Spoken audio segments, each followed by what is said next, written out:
Hey guys, it's Tom. So I have a bit of a predicament, I guess if you want to call it a predicament.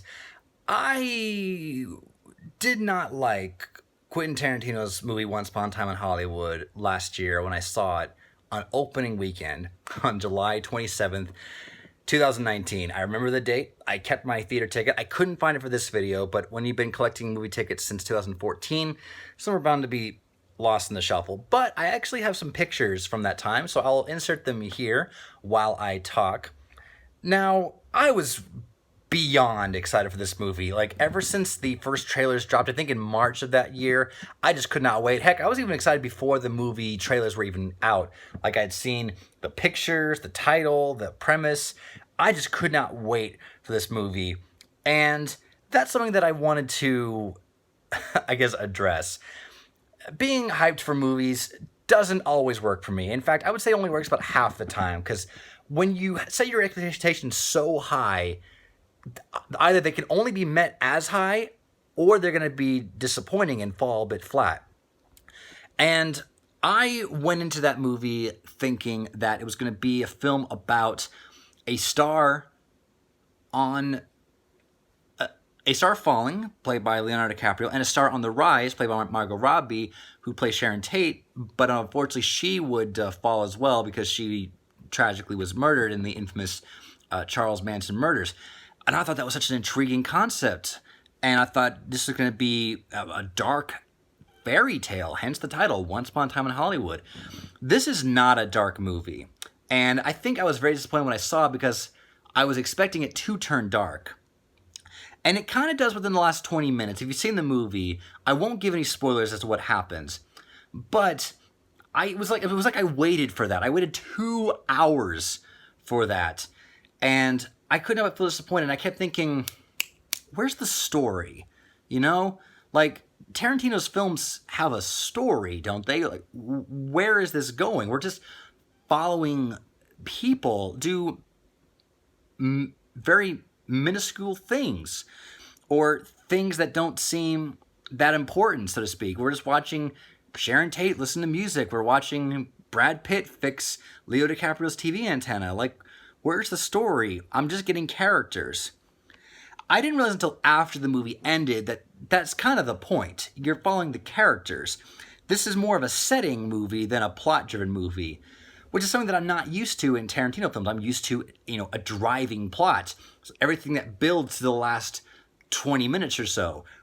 For me, on my first viewing, it was like the 20 minutes at the end were the only exciting thing, and I couldn't help but feel disappointed. And I thought, was this even a Tarantino film? Because he doesn't do that. And I had been meaning to rewatch the film. So I finally took some time out today to rewatch it. And I should say, before I even watch it, I should show you that I am a Tarantino fan. I have all but 2 of his movies in my collection. I've got Reservoir Dogs, Pulp Fiction, Kill Bill Volume 1. I don't have Volume 2, nor, I don't think I've actually seen Volume 2 yet, but I should fix that. Inglourious Basterds, Django Unchained, which was my first Tarantino film in theaters, and The Hateful Eight. I got this on Blu-ray because it has this really cool lenticular slipcover. In fact, I even made a video about it on my YouTube channel, but I never published that video. If I have some clips, I'll probably insert them here. Hey guys, it's Tom. Welcome back. I know it's been a while since I put up a video on this channel.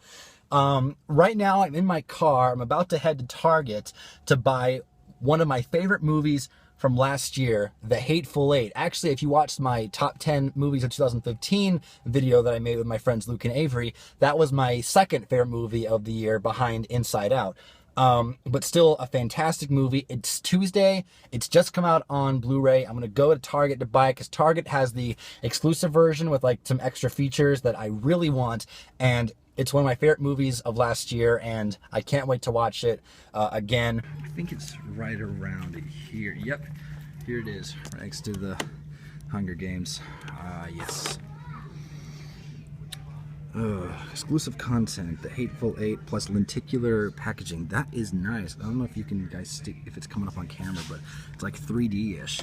Is the regular one not? I'm just gonna do a quick comparison. It is not. It's a regular flat 2D. So I guess we have our winner. I think looks so beautiful. I can't wait to open this up. So yeah, this is it. Which of course leads me to Once Upon a Time in Hollywood. In fact, when I even went to the theater to see it, I even got this like Once Upon a Time in Hollywood magazine. I got this at a Showbiz. I don't know if you guys have Showbiz where you are, but it's kind of like a bowling alley / movie theater, and they were handing these out to people who were getting tickets, which was so cool. And it's like a little faux magazine. It's got Rick Dalton on the front and the traditional movie poster on the back, and I'll flip through it in a second. I'll flip the camera around so you can see it.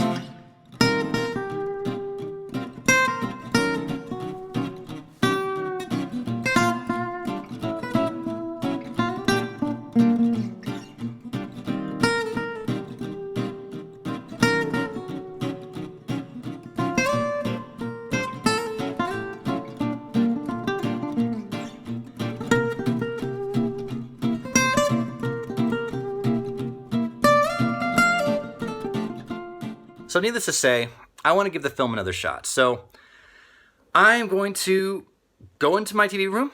I'm going to take off the hat to just unwind and just chill out.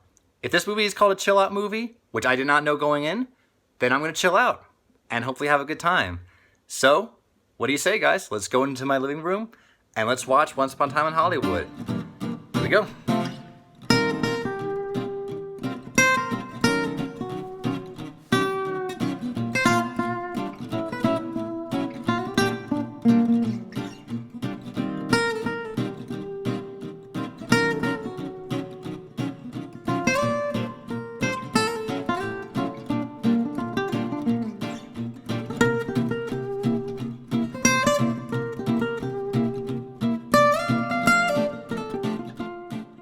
The hat goes back on.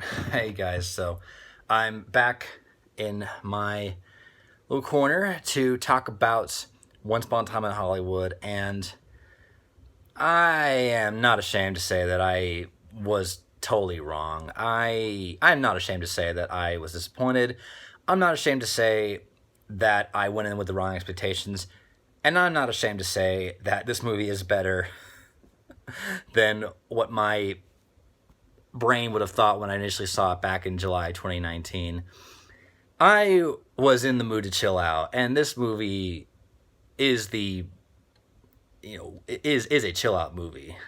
I'm just enjoying the driving, the radio playing, the walks around town, the going into shops to buy something that doesn't ultimately progress the plot. It's like we are just following these people. I remember hearing something, I forget where it was, that said that filmmakers are so concerned with like dead air. Like, you can't have a minute of quiet. And that's just not true. We're totally allowed to be silent for a minute. And Once Upon a Time in Hollywood is like 2 hours and 40 minutes.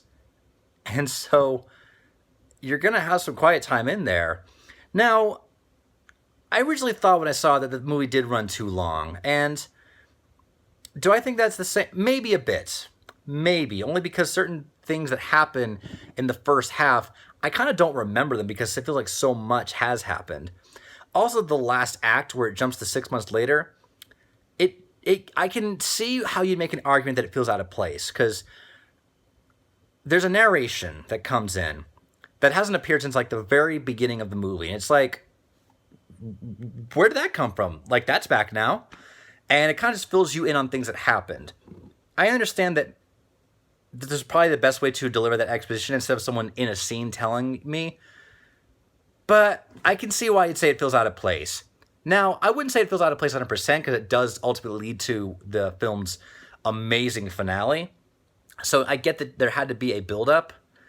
But I don't know. I can see how you'd see why you'd think that feels out of place. Maybe the movie is a bit too long. And in fact, I remember hearing that there was an extended cut put in after the movie was initially released in July. There was an extended cut that was put out in theaters. And I didn't see it because even though I wanted to rewatch the movie, I wasn't going to watch a 3-hour cut of it.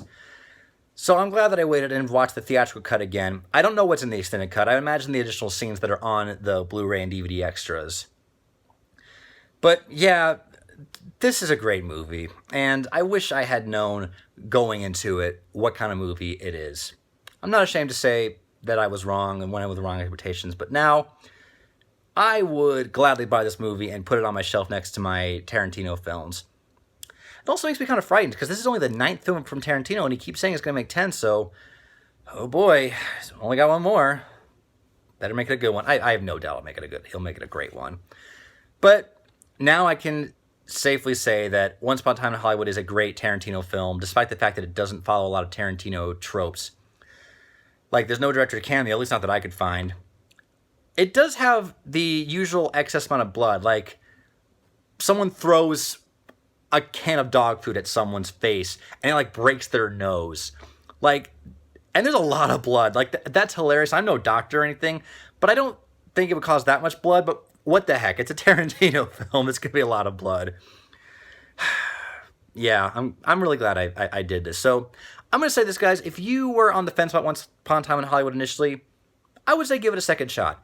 You might think differently like I did, or you might feel the same. You don't know until you've seen it, and I'm glad I certainly saw it again. And now I can flip through this magazine knowing that this is now a good movie instead of being like, what a disappointing movie that I wish I liked. But now I do. Thanks, magazine, and thank you guys so much for watching. If you'd like to see more videos, be sure to hit that subscribe button, and in the comments, let me know what you think of the movie, and if there's anything that you'd like to see me post on my channel now that I'm making videos again. That's all I got for now, guys. Thank you so much for watching, and I'll see you guys next time. Bye-bye.